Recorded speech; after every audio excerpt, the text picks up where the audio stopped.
George Whitefield is a man who is not well known to most citizens of the United States, but is very important to determining how Christianity and religion has impacted America since its early inception as a country and early beginnings as colonies. The article I read was Peddler and Divinity, the George Whitefield story. And when I first read the title of the article, I was a little confused as to why he's being called the Peddler and Divinity. But then as I began to read it, I began to learn more about Whitefield and why he technically was peddling or selling divinity and religion in the colonies. Whitefield brings the desire for spiritual rebirth in 1739 and was one of the men responsible for creating the Great Awakening. The Great Awakening, which I personally believe helped cause the American Revolutionary War.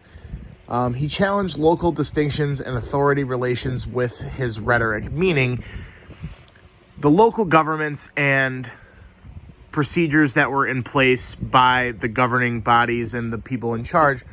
Whitefield kind of questioned these things as a way of saying, religion has kind of gone from the colonies and we need to bring it back and there needs to be a revival. The colonists' attitude towards the Great Awakening was based on age, gender, church membership, and social standing. A lot of people believe that the Great Awakening had to do with commerce and this buying and selling of ideas and religion. And in a sense, Whitefield's contribution to the Great Awakening did. But he kind of understood that religion was not something that should be forced on somebody, or a transaction that is, you need to purchase this in order to survive in this society.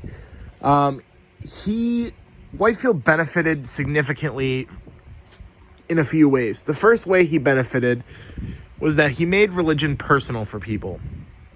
He knew that if somebody could make a personal connection to God, that they would become more pious and more interested in learning about divinity and how to save their soul. Whitefield also knew that salvation was something that had to be found inside someone. And I guess that kind of goes along with what I just said. Realizing all these things, Whitefield used his charisma and his ability to pass along a message in a very efficient way very well.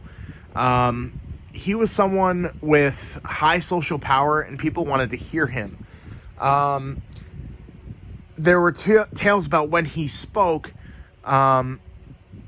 people would listen. He could turn any crowd into an interested, connected to the content crowd.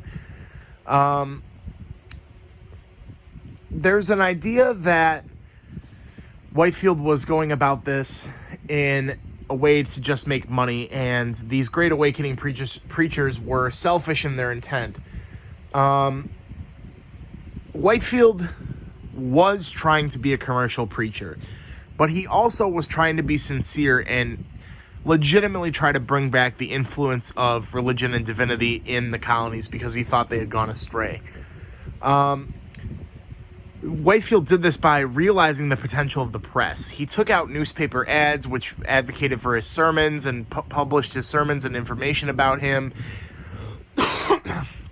He used the newspaper as a way to bring people's attention to his points, because he knew that people would read the newspaper, and this is something that people were interested in, and one of the few things that they had to do in their leisure time.